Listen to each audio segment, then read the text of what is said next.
গত পর্বে আমরা দেখেছিলাম কিভাবে আয়াতুল্লাহ খোমেনির নেতৃত্বে ইরানে ইসলামিক বিপ্লব সংগঠিত হয় এবং মার্কিন দূতাবাস দখলের মাধ্যমে আমেরিকা ও ইরানের মধ্যে এক চিরস্থায়ী শত্রুতার সূচনা হয়।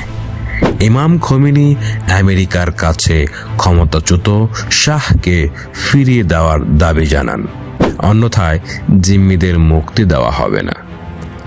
শাহ আর কখনোই ইরানে ফিরে আসেনি এবং তার মৃত্যুর পর তার পুত্র নিজেকে ইরানের নতুন শাহ হিসেবে ঘোষণা করেন। কিন্তু ইরানে তখন এক নতুন যুগের সূচনা হয়েছিল। চলুন দেখি খোমেনির ইসলামিক সরকার প্রতিষ্ঠার পর কিভাবে এই সংঘাত এক নতুন এবং আরো ভয়ঙ্কর রূপ ধারণা করে।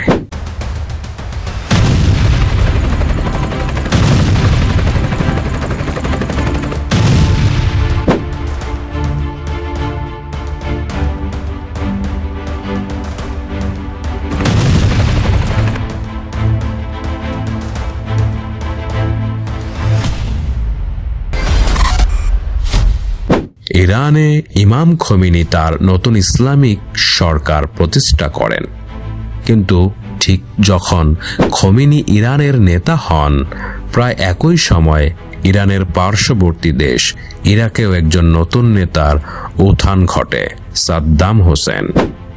সমস্যা ছিল এই যে বিশ্বের অন্যান্য নেতারা, বিশেষ করে আরব দেশগুলোর শাসকরা খোমেনির ক্রমবর্ধমান শক্তিকে ভয় পেতেন, কারণ খোমেনি তার ভাষণে বারবার মুসলিম বিশ্বের সাধারণ জনগণকে তাদের নিজ নিজ শাসকদের বিরুদ্ধে বিদ্রোহ করার জন্য উস্কানি দিতেন।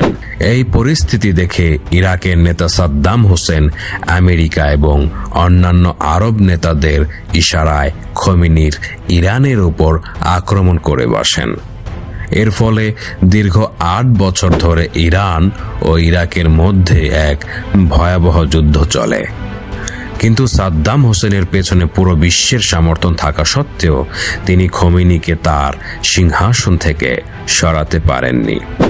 অবশেষে 8 বছর পর যখন এই যুদ্ধ শেষ হয়, তার কিছুদিন পরেই ইমাম খোমেনি মৃত্যুবরণ করেন। খোমেনির অন্ত্যেষ্টিক্রিয়া ছিল বিশ্বের ইতিহাসের বৃহত্তম, কারণ এতে প্রায় 1 কোটি মানুষ অংশগ্রহণ করেছিলেন, যা Guinness book of world records অনুসারে কোনো নেতার জন্য বিশ্বের সবচেয়ে বড় জনসমাগম।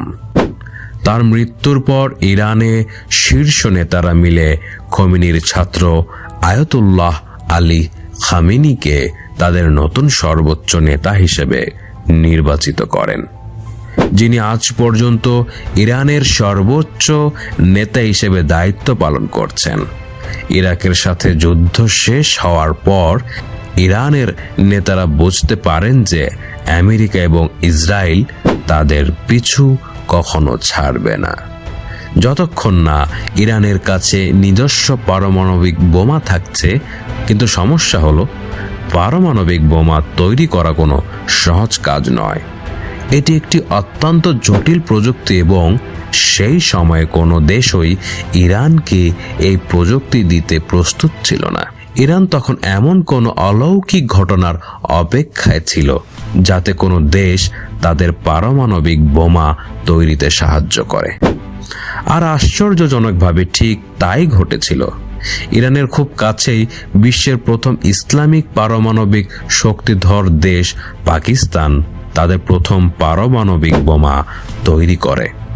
পাকিস্তানের পারমাণবিক বোমা তৈরির পর ডক্টর আব্দুল কাদির খান অত্যন্ত গোপনে ইরানকে পারমাণবিক বোমা তৈরির জন্য সেন্ট্রিফিউজ প্রযুক্তি পাঠাতে শুরু করেন।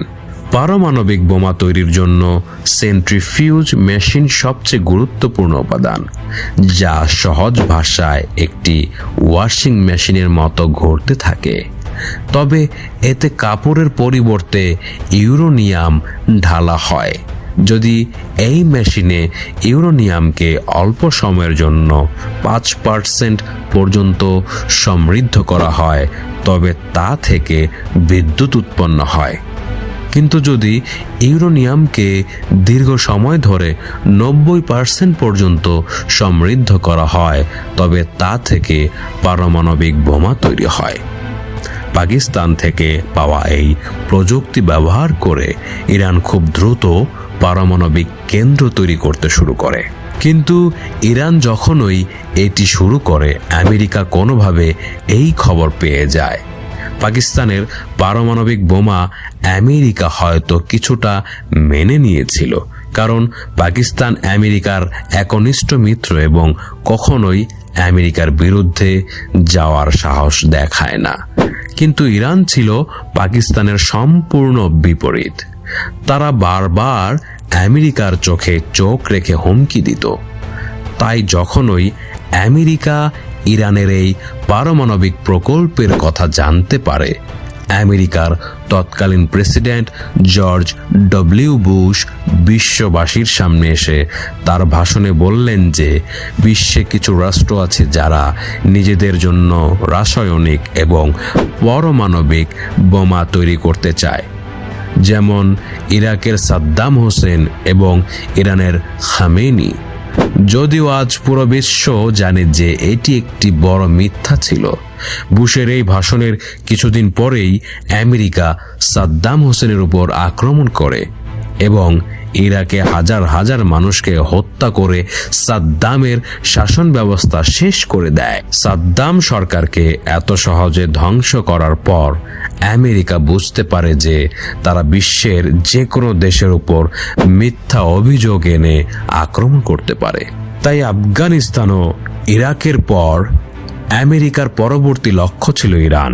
আমেরিকা বারবার এই মিথ্যা বলতে থাকে যে ইরানের কাছে পারমাণবিক বোমা রয়েছে। তখন পুরো বিশ্বের নজর ছিল ইরানের নেতা আয়াতুল্লাহ খামেনির উপর। এটি ছিল ইরানের উপর আক্রমণ করার জন্য সবচেয়ে উপযুক্ত সময়, কারণ ইরানের একদিকে আফগানিস্তানে আমেরিকার বিশাল সেনাবাহিনী ছিল এবং অন্যদিকে ইরাকও আমেরিকান সৈন্য দ্বারা পূর্ণ ছিল। অর্থাৎ আমেরিকা ইরানকে চারদিক থেকে ঘিরে ফেলেছিল।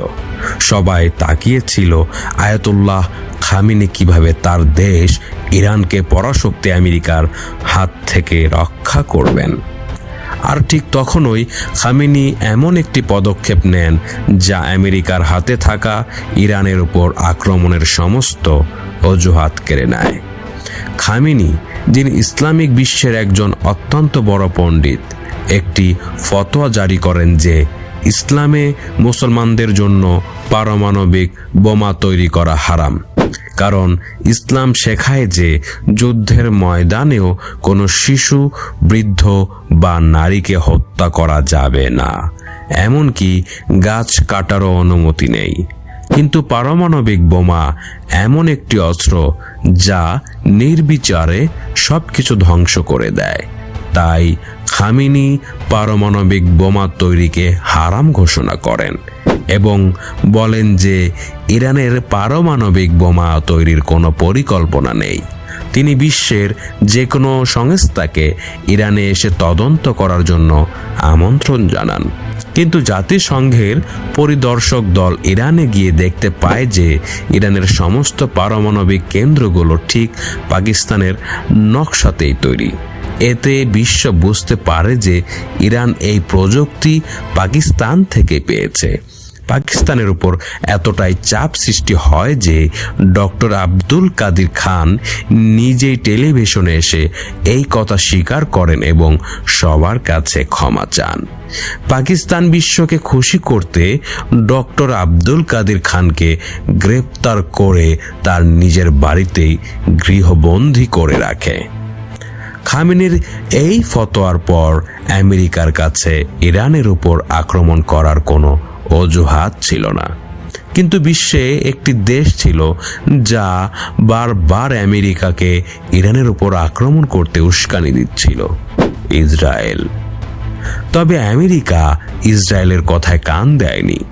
কিন্তু ধীরে ধীরে পরিস্থিতি বদলাতে শুরু করে। আয়াতুল্লাহ খামেনির নিজের বোনের ছেলে, অর্থাৎ তার আপন ভাগ্নে, ফ্রান্সে বসে এক অদ্ভুত দাবি করেন। তিনি বলেন যে খামেনির পারমাণবিক বোমা হারাম বলার ফতোয়াটি একটি মিথ্যা এবং তিনি ইসলামের তাকিয়া নামক একটি ধারণার আড়ালে লুকোচ্ছেন। ইসলামে তাকিয়ার অর্থ হলো কোনো ব্যক্তি নিজের প্রাণ বাঁচানোর জন্য মিথ্যা বলতে পারে। তার মতে খামেনি ইরানের জনগণকে বাঁচানোর জন্য এই মিথ্যা ফতোয়া দিয়েছেন। এই ঘটনার পর আমেরিকার সন্দেহ আরও বাড়তে থাকে এবং অবশেষে 2009 সালে আমেরিকা ইরানের উপর অত্যন্ত কঠোর নিষেধাজ্ঞা আরোপ করে। আমেরিকার এই নিষেধাজ্ঞার আগেই ইরানের অর্থনীতি দ্রুত গতিতে এগিয়ে যাচ্ছিল, কিন্তু নিষেধাজ্ঞার পর ইরানের অর্থনীতি পুরোপুরি ভেঙে পড়ে। তেল ও গ্যাসে সমৃদ্ধ একটি দেশ হওয়া সত্ত্বেও ইরান দেউলিয়া হওয়ার পথে এগোতে থাকে। চীন, রাশিয়া এবং ভারত ছাড়া বিশ্বের প্রায় কোনো দেশই ইরানের সাথে ব্যবসা করার সাহস পেত না।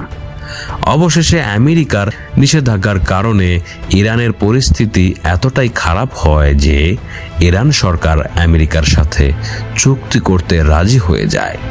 তৎকালীন আমেরিকান প্রেসিডেন্ট বারাক ওবামার সাথে ইরানের একটি পারমাণবিক চুক্তি স্বাক্ষরিত হয়, যেখানে বলা হয় যে ইরান পারমাণবিক বোমা তৈরি করবে না এবং বিনিময়ে আমেরিকা ইরানের উপর থেকে সমস্ত নিষেধাজ্ঞা তুলে নেবে। এটি উভয় দেশের জন্য একটি বড় সাফল্য ছিল, কিন্তু আমেরিকা একজন ব্যক্তি প্রথম দিন থেকেই এই চুক্তির ঘোর বিরোধী ছিলেন, ডোনাল্ড ট্রাম্প। ট্রাম্প এই চুক্তির বিরোধী ছিলেন কারণ আমেরিকায় ইহুদিদের একটি শক্তিশালী নেটওয়ার্ক রয়েছে, যাদের সমর্থন ছাড়া সেখানে কেউ কিছু করতে পারে না। তাই নির্বাচনে জেতার কিছুদিন পরেই ডোনাল্ড ট্রাম্প ইরানের সাথে করা চুক্তিটি বাতিল করে দেন এবং ইরানের অর্থনীতিকে দুর্বল করার জন্য আবারও কঠোর নিষেধাজ্ঞা আরোপ করেন। এর ফলে ইরানের অর্থনীতি আবারও দ্রুত গতিতে পড়তে শুরু করে। কিন্তু ইরানও চুপ করে বসে থাকার পাত্র ছিল না। ট্রাম্প নিষেধাজ্ঞা আরোপ করা মাত্র ইরান তার পারমাণবিক কর্মসূচি পুনরায় শুরু করে। অন্যদিকে ডোনাল্ড ট্রাম্পও বিশ্বে নিজের ছাড়া আর কারো আধিপত্য সহ করার মানুষ নন। যখন ইরান আমেরিকার চোখে চোখ রাখে, তখন ট্রাম্প তাদের শিক্ষা দেওয়ার জন্য হঠাৎ একদিন এক ক্ষেপণাস্ত্র হামলায় ইরানের সেনাপ্রধান কাসেম সোলাইমানিকে হত্যা করেন। এটি ইরান এবং তার জনগণের জন্য একটি চরম অপমানের বিষয় ছিল। এর ফলে ইরানে আমেরিকার বিরুদ্ধে ক্ষোভ বাড়তে থাকে।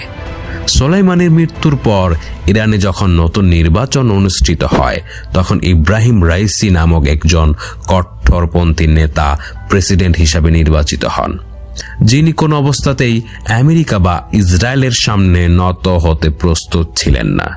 রাইসির প্রেসিডেন্ট হওয়ার সাথে সাথেই ইরানের পারমাণবিক কর্মসূচি আরও দ্রুত গতিতে এগোতে থাকে এবং তিনি ইসরায়েলের বিরুদ্ধে লড়াইরত সমস্ত গোষ্ঠীগুলোকে অর্থ ও অস্ত্র দিয়ে সাহায্য করতে শুরু করেন। কিন্তু আমরা সবাই জানি, যখন কোনো নেতা আমেরিকা ও ইসরায়েলের বিরুদ্ধে এত খোলাখুলিভাবে কথা বলেন, তখন তার পরিণতি কি হয়। একটি হেলিকপ্টার দুর্ঘটনায় প্রেসিডেন্ট রাইসি নিহত হন। রাইসির মৃত্যুর পর ইরানে পুনরায় নির্বাচন অনুষ্ঠিত হয়, যেখানে জনগণ একজন অপেক্ষাকৃত নরমপন্থী এবং শান্ত প্রকৃতির নেতাকে নির্বাচিত করেন। তিনি প্রেসিডেন্ট হয়েই ঘোষণা করেন যে ইরান আয়াতুল্লাহ খামেনির সেই পুরনো ফতোয়ার ওপর অটল রয়েছে এবং ইরান কখনোই পারমাণবিক বোমা তৈরি করবে না। তিনি আরও বলেন যে ইরান আমেরিকা সহ পুরো বিশ্বের সাথে আলোচনা করতে প্রস্তুত। এর ফলে অত্যন্ত গোপনে আমেরিকা ও ইরানের মধ্যে আবারও চুক্তি নিয়ে আলোচনা শুরু হয়। কিন্তু ইসরায়েল কখনোই চায় না যে আমেরিকা ও ইরানের মধ্যে কোনো চুক্তি হোক। তাই ইসরায়েল আবারও ইরানের উপর মিথ্যা অভিযোগ লাগাতে শুরু করে। তারা দাবি করতে থাকে যে ইরান আগামী 1 মাসের মধ্যেই পারমাণবিক বোমা তৈরি করতে চলছে। এই একই কথা তারা গত 25 বছর ধরে বলে আসছে। ইসরায়েল এমনকি এই অভিযোগও করেছে যে ইরান ডোনাল্ড ট্রাম্পকে হত্যা করার ষড়যন্ত্র করছে। এই সমস্ত অজুহাতে আজ ইসরায়েল ইরানের সেই সমস্ত গুরুত্বপূর্ণ ব্যক্তিদের বেছে বেছে হত্যা করছে যারা আমেরিকার সাথে চুক্তি করতে চায়। আর এভাবেই বছরের পর বছর ধরে চলা ছায়াযুদ্ধ আজ এক ভয়ঙ্কর মোড়ে এসে দাঁড়িয়েছে। ইসরায়েল ক্রমাগত চেষ্টা করছে ইরানকে এমনভাবে উত্তেজিত করতে যাতে ইরান কোনো একটি ভুল পদক্ষেপ নেয় এবং পরাশক্তি আমেরিকা সরাসরি ইরানের ওপর আক্রমণ করার একটি সুযোগ পেয়ে যায়, যার চূড়ান্ত লক্ষ্য হলো আয়াতুল্লাহ খোমেনির প্রতিষ্ঠিত ইসলামিক সরকারকে ধ্বংস করা। প্রশ্ন হলো, ইসরায়েলের এই উস্কানির ফাঁদে কি ইরান পা দেবে, নাকি মধ্যপ্রাচ্যের ভবিষ্যৎ ও অন্য কোনো দিকে মোড় নেবে, যা পুরো বিশ্বের ভূ রাজনৈতিক মানচিত্রকেই বদলে দিতে পারে? এর উত্তর হয়তো সময় দেবে। আমাদের সাথে থেকে এই দীর্ঘ ঐতিহাসিক যাত্রার সঙ্গী হওয়ার জন্য আপনাকে অসংখ্য ধন্যবাদ। ভিডিওটি ভালো লাগলে লাইক করবেন, কমেন্ট করে জানিয়ে দেবেন আপনার মতামত এবং আমাদের চ্যানেলটি সাবস্ক্রাইব করে আমাদের সাথেই থাকুন। ধন্যবাদ। কথা হবে পরবর্তী কোনো ভিডিওতে। ওই পর্যন্ত ভালো থাকুন। আসসালামু আলাইকুম ওয়া রাহমাতুল্লাহি ওয়া বারাকাতুহু।